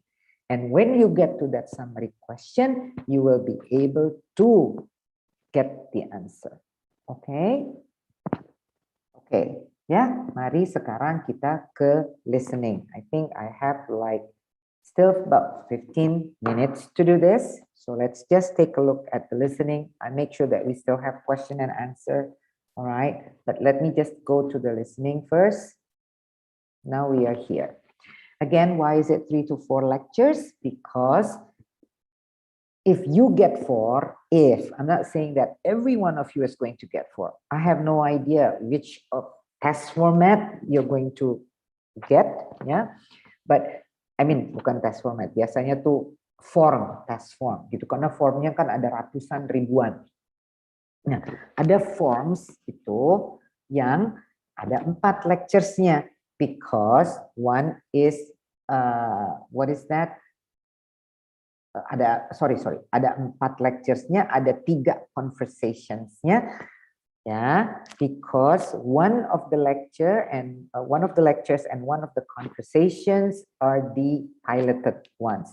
Again, whatever that you answer for those 2, 1 lecture, 1 conversation that's being piloted does not count in the final score. Okay. Okay, now let's take a look. If in the reading, basic comprehension is tadi, yeah, okay. We have like factual, negative facts, right? Vocabulary. Now, for the listening, we have what we call gist content, gist purpose, and detail. We have pragmatic understanding. Don't forget that when we talk, there are a lot of things that we say, okay, that we mean, which is not expressed by words solely. It is also expressed by the way we say it, by the intonation, by the stress. When we speak, we do a lot of that. Yeah, and that's why we need that's what we call pragmatic understanding. So it involves questions which assess our understanding of the purpose of what is said, of understanding what is the attitude, what's the speaker's attitude, okay? And of course, we need to connect and synthesize. Synthesize means to create, to put things together, to make things as a whole. To be able to do that, that means we have to understand the organization of the lecture. Kalau tadi understanding the organization of reading, ini understanding the organization of a lecture. Connecting content, okay, and again, making inferences, okay? Okay, so question types. Kalau tadi udah jelas ya, pakai except. Kalau factual, negative facts, right? And then closest in meaning. When we talk about in the question words-nya closest in meaning when it is asking for us to guess or not to guess, to what is that? Provide synonyms, other meanings of words in a vocabulary. That's a vocabulary question. Yeah. Now, this one, what are the questions usually that are given? What problem? What are the speakers mainly discussing? Gist. What is the main topic of the lecture? Gist. What is the lecture mainly about? The gist. What aspects of does the professor mainly discuss? Look at the magic words. Mainly. When we talk about gist, we're talking about the big picture, which can give us ideas on what the content is about. But there is also understanding the big picture so that we know the purpose of what something, why something is being said. Therefore, the question is using the YWH question word. Why does the student visit the professor? Why does the student visit the registrar's office? Why did the professor ask to see the student? Why did whatever? This is usually in the conversation, yeah? Because in the listening, you also have different types, okay? But you get the question type first. Understanding the function of what is said. Why does the professor imply? Why does the student say this? What does the professor mean? Itu biasanya function. Ngapain sih dia sampai repeat berkali-kali itu? Oh, karena dia mau emphasize bahwa it's necessary. Gitu kan? Fungsi why he does something. Nah, ini usually this type of question ada di nanti you can replay that certain part, ya. Oke. Ini mari kita dengarkan baik-baik.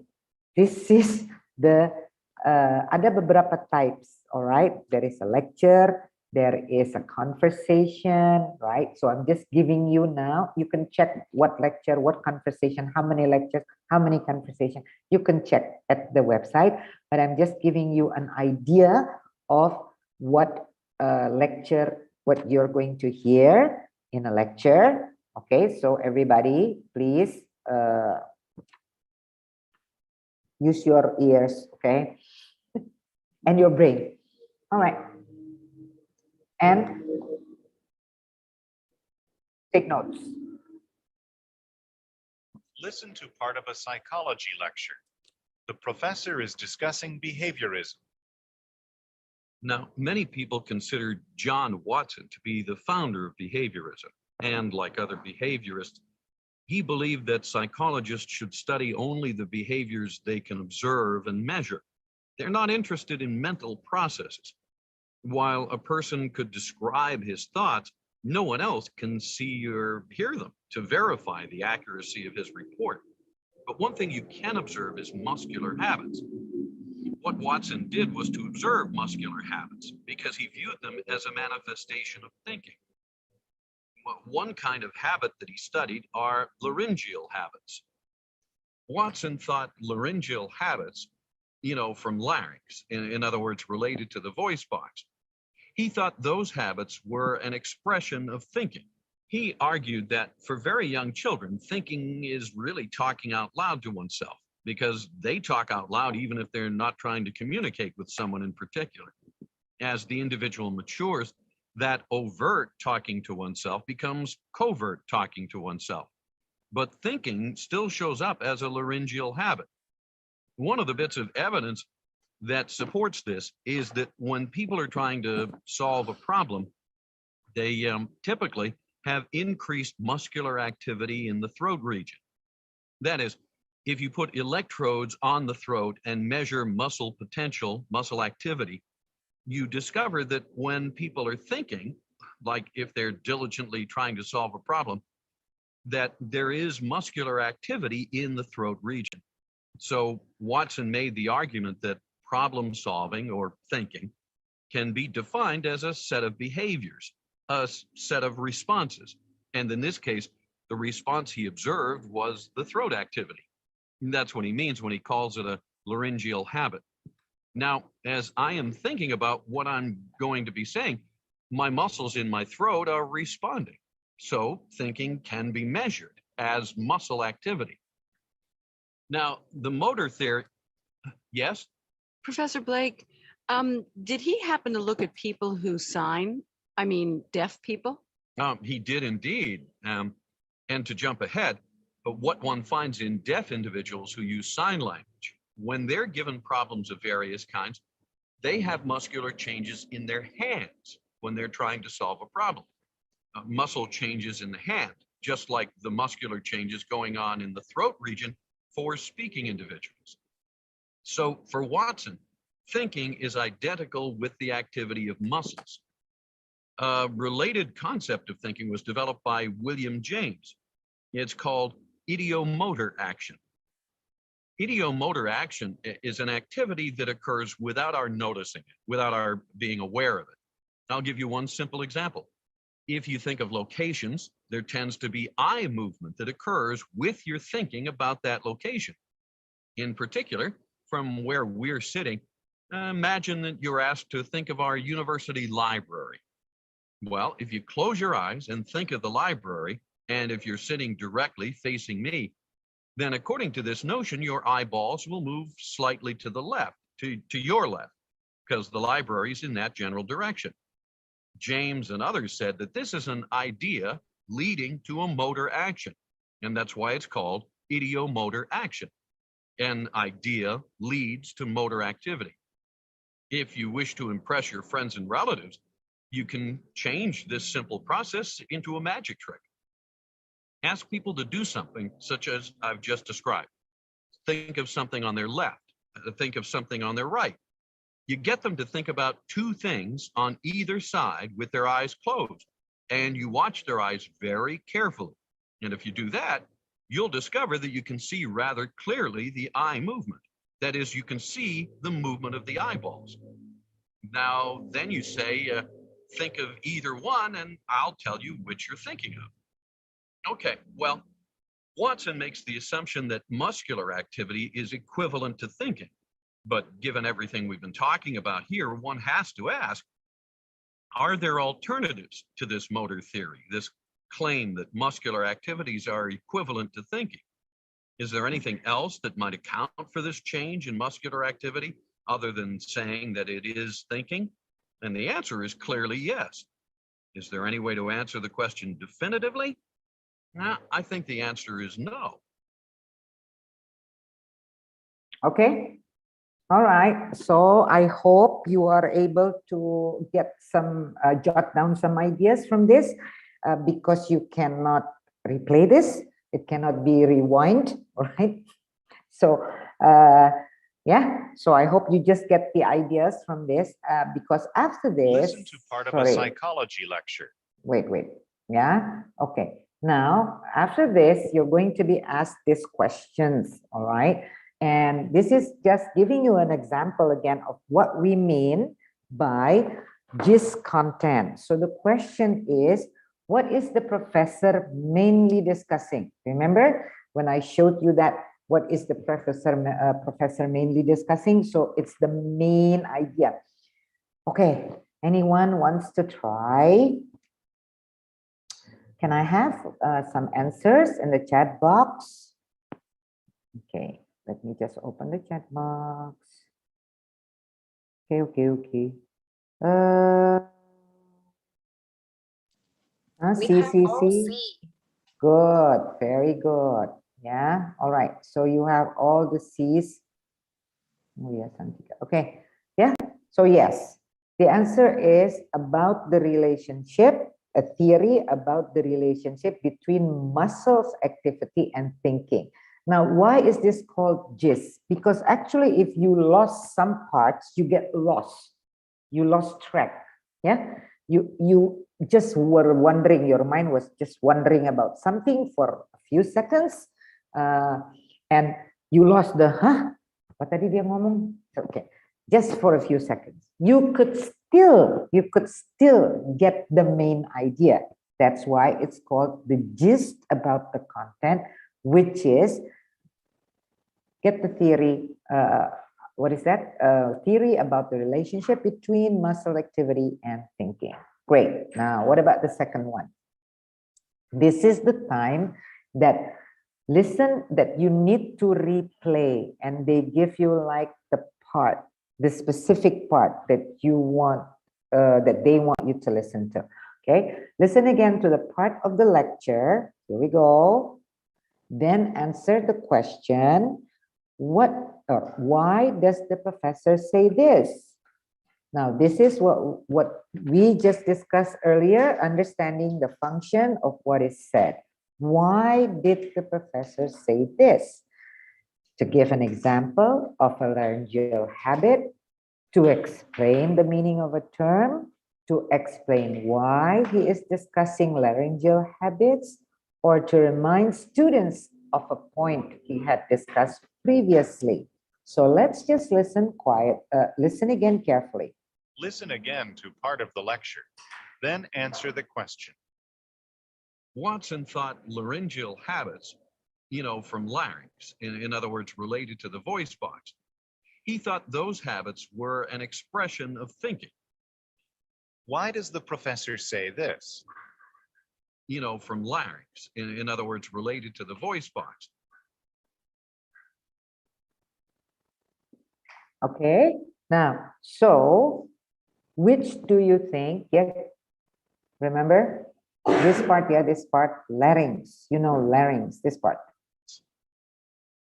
From larynx, in other words, related to the voice box. From larynx, related to the voice box. Why does the professor say that? Okay, let me see what's in the chat box. B.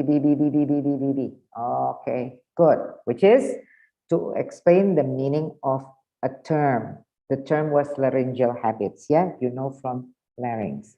Great. Okay. Now, what does the professor say about the people who use sign language? There was a question, yeah? Okay, so in the TOEFL, sometimes you have a lecture, which is like just the lecture speaking for a few minutes. But then there are also instances, okay, where you have that interaction between the lecturer and the student, when the students is asking a question, right? And this is an example of that. When the students, excuse me, professor, may I ask a question now? Oh, sure. Yeah, okay. So a student asks about sign language, about people who use a sound language. How about them? Because they're not saying things, right, with the muscular activity and the throat, right? So what does the professor say about people who use sign language? Anyone? Go ahead, chat box, please.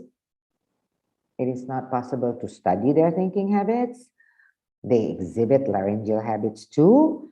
The muscles in their hands move when they solve problems, or they do not exhibit idiomotor action. Okay, got the answer. I think everybody answered hands. Now, good.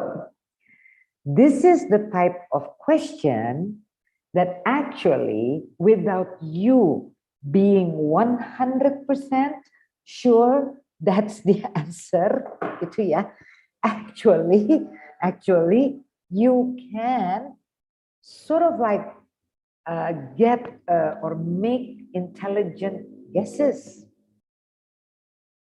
Use your common sense.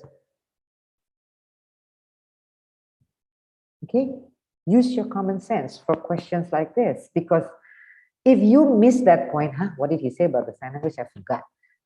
Okay, ya udah, but then use your common sense.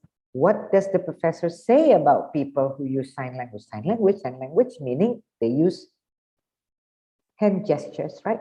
Movements of the hands. So, ya nggak mungkin lah ya kan, they don't talk, gitu kan? How can we observe the laryngeal movement here in our throat, right? So, ya mestinya sih the muscles in their hands kali ya. Okay. That's what we say. When you're doing that, you are making intelligent guess. We do that all the time when we are not sure of the answer. Common sense will help you. Okay? Okay. Number 4. What point does the professor make when he refers to the university library? A, B, C, D, E. A, B, C, D. Chat box, please. Anyone?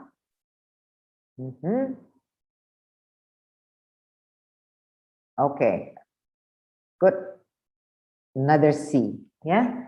That the students' eyes will turn toward it if they think about it. Okay.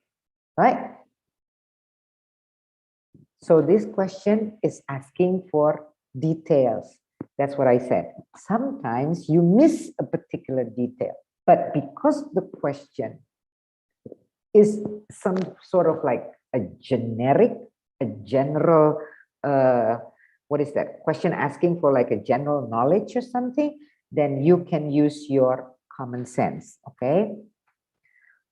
Now, this is what we call an understanding organization question, because this is the time, ya, kok tiba-tiba ada university library, because that means you understand the organization of the talk, because he was explaining about behaviors that can be observed and measured. I think that's based on my notes. By the way, I take notes. And how can you observe mental behaviors? Yeah, thinking, because you simply cannot, right? But then John Watson decided to measure mental processes by observing at making research, conducting research on muscular habit. Nah, muscular habit yang gimana?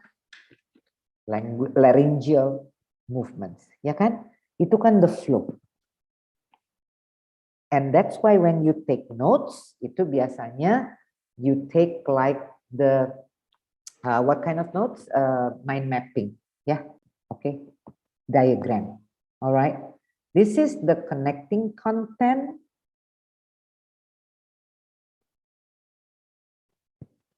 And this is understanding the speaker's attitude.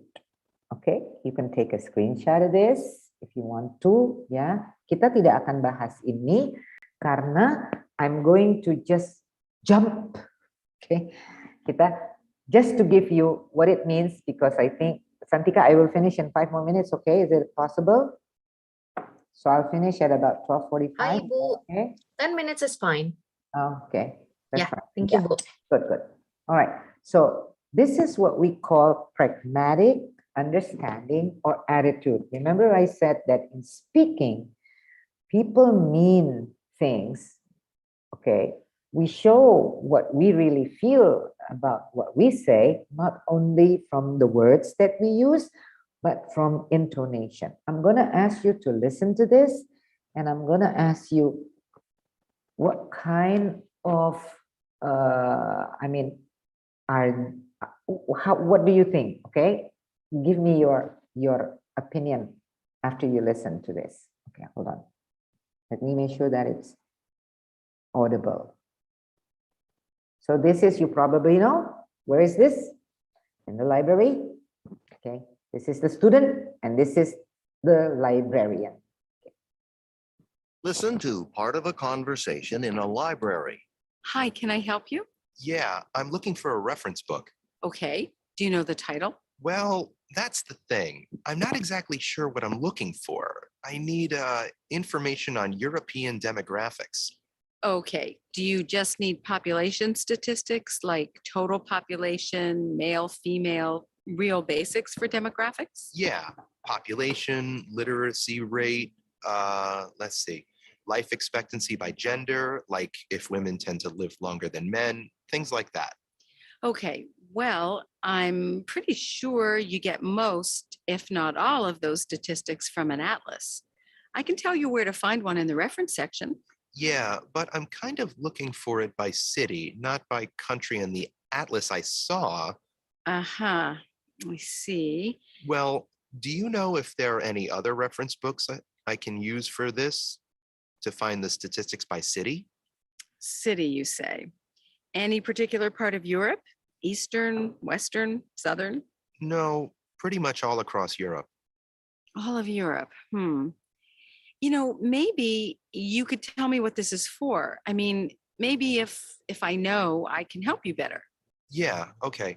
Geography with Professor Miller, and it's sort of an analysis of urban areas, a comparison of population trends and economic indicators, social indicators, I guess.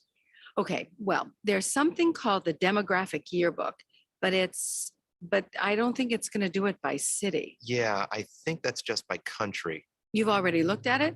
I think you're right, but I'm just going to check it first because it would be easy if it were there. Yeah, population by country.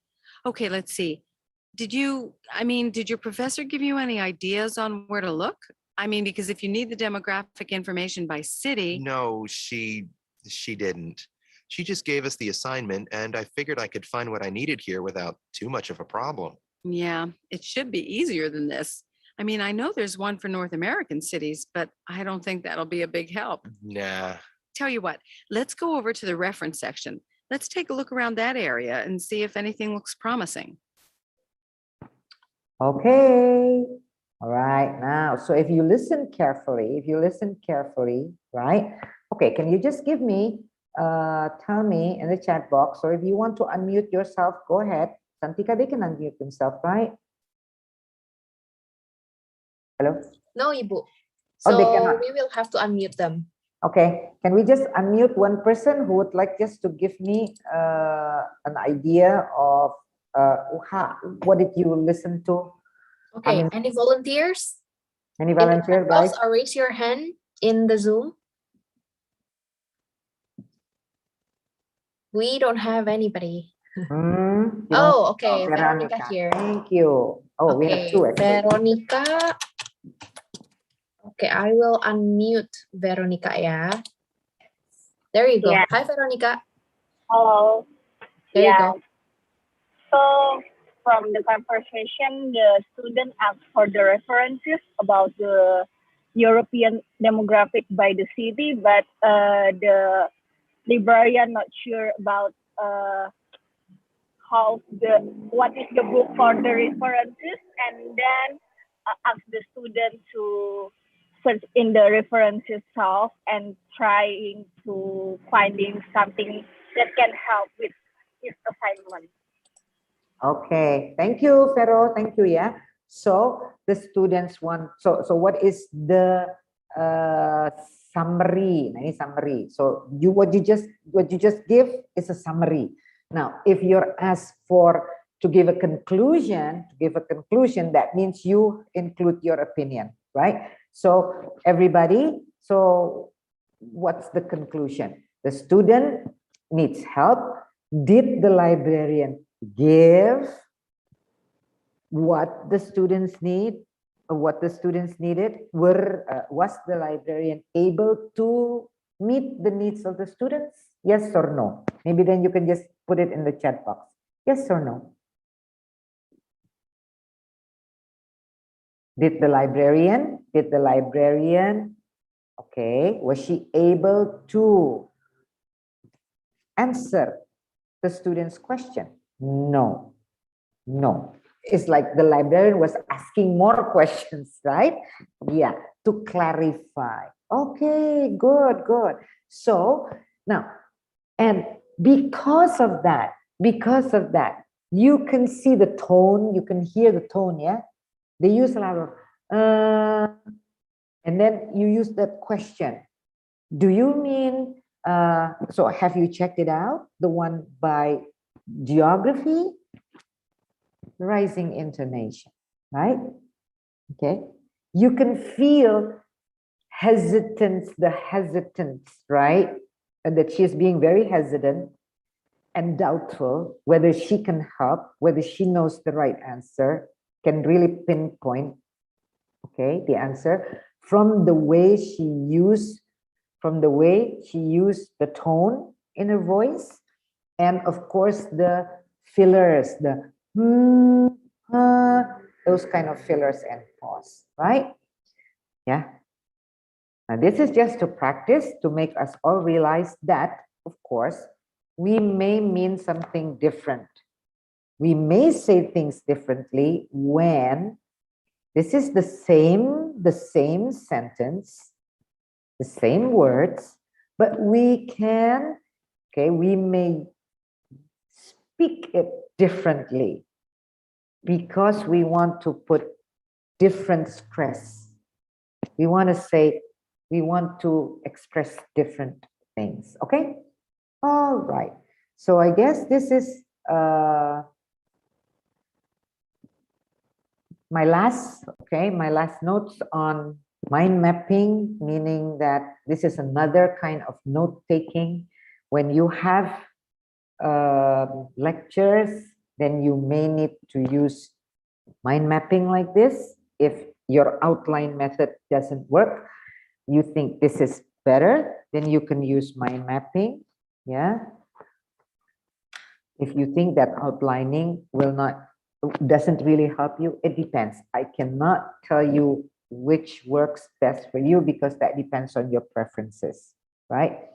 Okay. And the Cornell method is now, or not now, it's been years now, ages, being used by students in universities. Usually the universities, when they introduce or when they train their students on how to write meaningful notes, right, for reviews, based on what they have heard in the lectures, based on what they have read, then they use this Cornell method. You can find this all on your website. Yeah, I mean website. Google, just Google it. Okay. Right. So the last tip is that all questions are obligatory.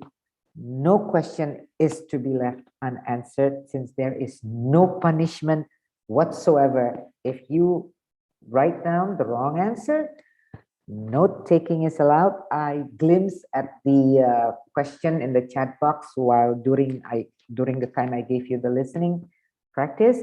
One of you asked whether note taking is allowed in all sections. Definitely yes. So the scrap paper is going to be there through the whole 2.5 hours you take the test. All right, and you can use it for all the sections. Certain strategies help tackle each question. Each section. The T will be effective. Okay, will be one note-taking strategy for when you listen to a lecture and try to compare that with the reading, right? The contradictory part, okay? And of course, time management is the key. Now, and I think this will answer one of your questions. Yeah, I think I saw somebody asking me this. It has something to do with this. Remember that it is your competence, it is your English skills that is being assessed. Meaning, there is no short way. There is no instant way to be able to do well on a test. Unless you already have the skills and competence. Let's say a well intermediate level, advanced level, gitu, then you, of course, if you already have this, a very good sound foundation, okay, of reading skills, listening skills, speaking and writing skills. Of course, you can familiarize yourself with the test. You can just go to ETS website, practice, practice, practice. That's it, right? Because you need both. You need both. This is your ammunition, right? And tips on how to do it, okay? What I just gave you was more strategy, ya. Tadi, jadi kalau baca gimana? Ya kalau baca, tadi kita cross dulu, cari dulu yang mana yang state, mana yang enggak. Berarti kalau udah temu ya udah. Yang pertama kita cari dulu di sini. Tapi kan kembali lagi, you baca ya, mesti understand the whole paragraph. That takes your reading skill. That takes your vocabulary knowledge. That takes your understanding of grammar. Okay? What you need to do is always enhance your English skills. Okay? Okay. To be able, okay, to be able to accurately select the answer on target. It's your English that matters. It's your English that counts. You have to build that. Then use the strategies, the note-taking strategies, the T, the note-taking becomes the outline. Then you have a balanced approach. Because remember, your job is to, your job is to survive, right? The college. And not just get in, but be able to get out. All right? Okay, so I think that's all for me. Big thank you from all of you who have joined us, right? And I'm going to stop share now. Okay, just in case we need to clarify something, Santika, do we still have time?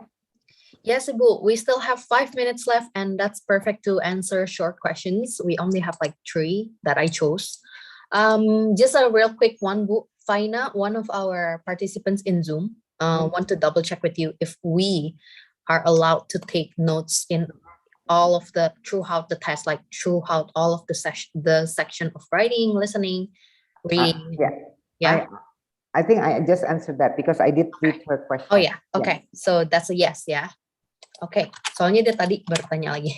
Okay, so okay. Yeah. Fania, denger kan? Paham ya? Yeah, I hope Faina get the answer. So yes, you are allowed to take notes throughout the test for all sections, okay?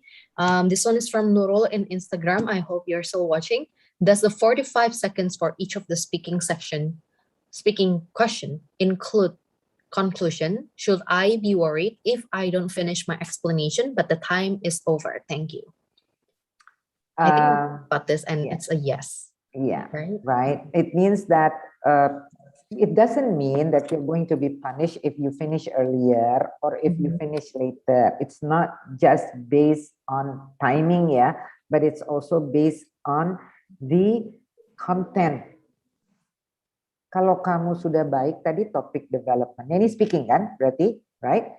If you have already elaborated your ideas very well and you have like 1, 2, 3 seconds, even 5 seconds left, that's okay. Right.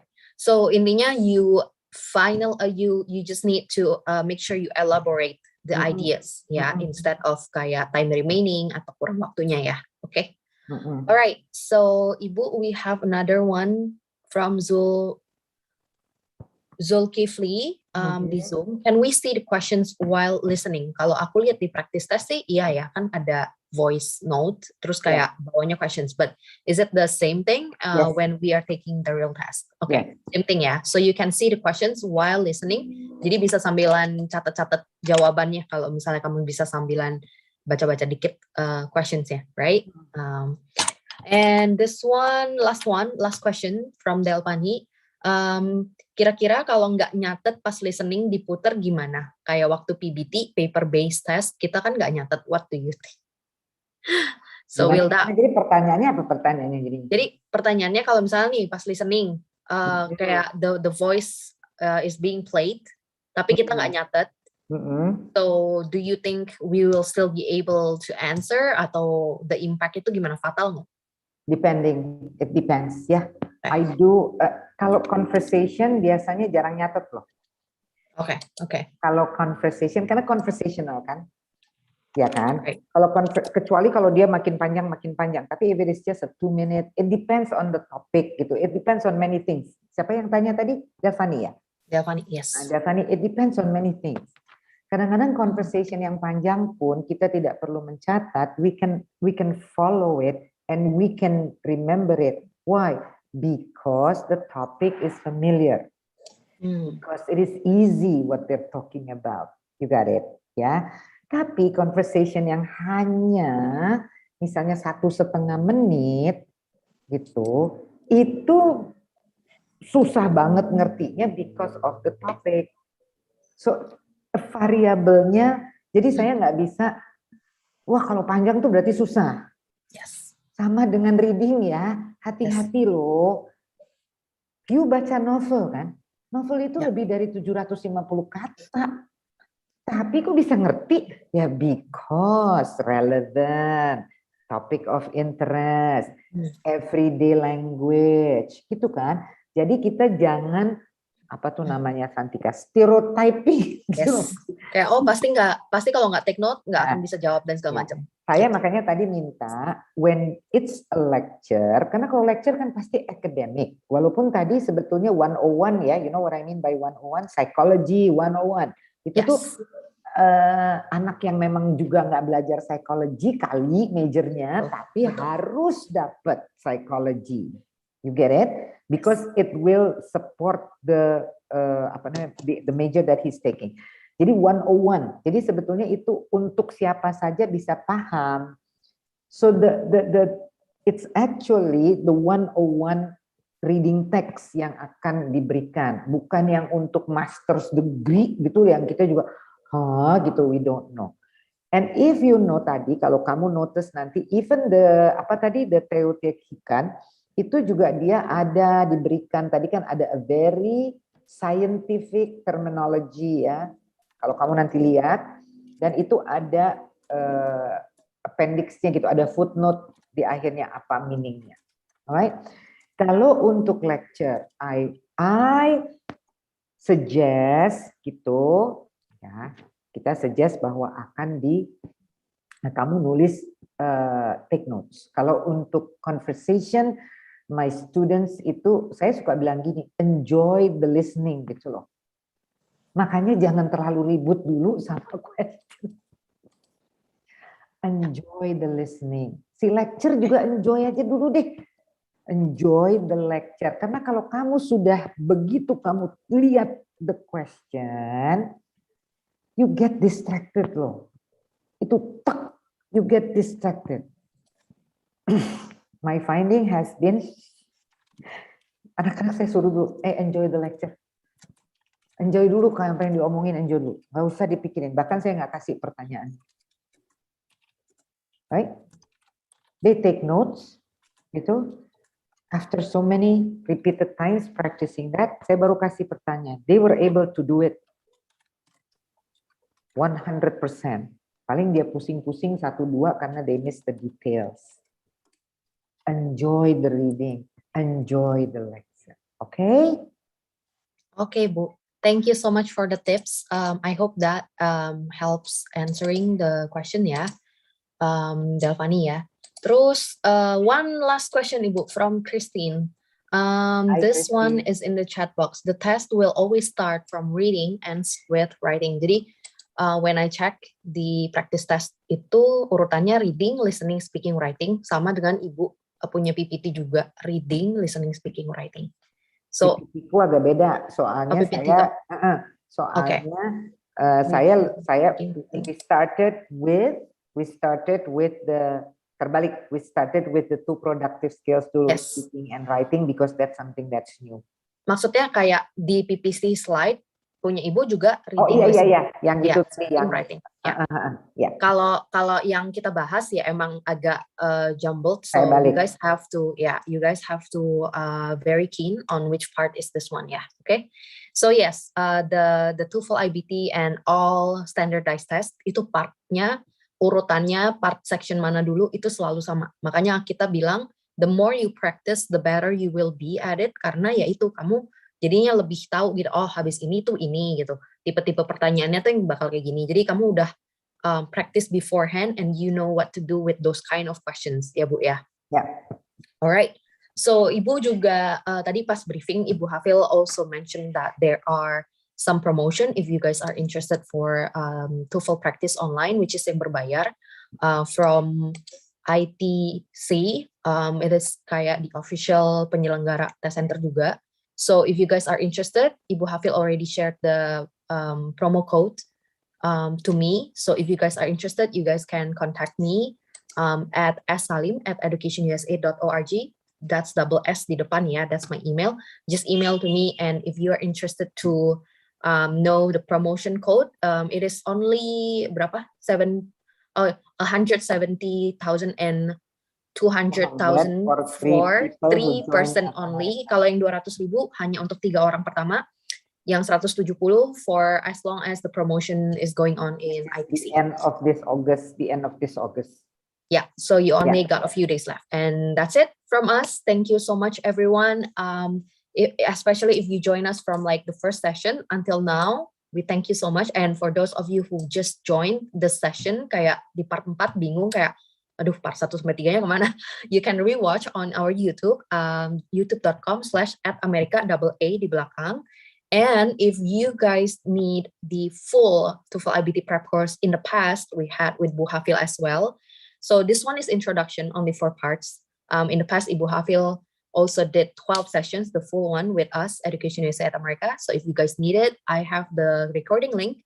For those of you who wants to plan your study to the United States, I will be happy to share that with you. And you just need to email me again at asalim@educationusa.org, and I'll give you like a form to fill so we can share that to you. All right, so it has been fun, and I am looking forward to see all of you guys in our next event, and Ibu Hafil in real time, real soon in our next collaboration, ya Bu. Yeah. Thank you so much, Okay. Ibu. Thank All you right. so much. It's been a pleasure. Okay, and good luck, everyone. Don't forget. Thank you. Yes. Your English. Okay, Bu. Thank you so much. And let's give it back to our Ad America team. Thank you, everyone. Thank you so much, Bu Hafil and Kasantika, for the insightful session. As always, it's been great having you with us. Earlier in this event, we asked our audience, the question was, which of the following sections is not part of the TOEFL iBT? And the correct answer is D, structure. Shout out to @Ciberneko from Instagram for answering correctly. Thank you to everyone who has participated to our question of the day. Don't forget to tune in next time and catch a chance to get a live shout-out from us. As I mentioned earlier in this event, America is having a very special activity this August called #Academia. And we are so looking forward to your participation in it. We are giving out a voucher for a TOEFL iBT test and another American standardized test of your choice. To know more about this activity and how to join, you can visit atam.tv/academia. Now, you may be wondering, how can I develop an awesome idea for a place like this? Easy. You can simply send your event proposals to us by visiting our website at www.america.org.id, select Create a Program, and go collaborate with us. All the event proposal will be reviewed, and your event might be featured here soon. You can also subscribe to our newsletter there for all of our weekly event updates. Well, that wraps this episode. It's been fun. Unfortunately, we have to say goodbye. You can follow our Instagram, Twitter, and Facebook at @ATAmerica for all our event updates, fun content, and so much more. Also, don't forget to subscribe to our YouTube channel. Thanks for joining us. Again, my name is Aninda, and have a good weekend, everyone.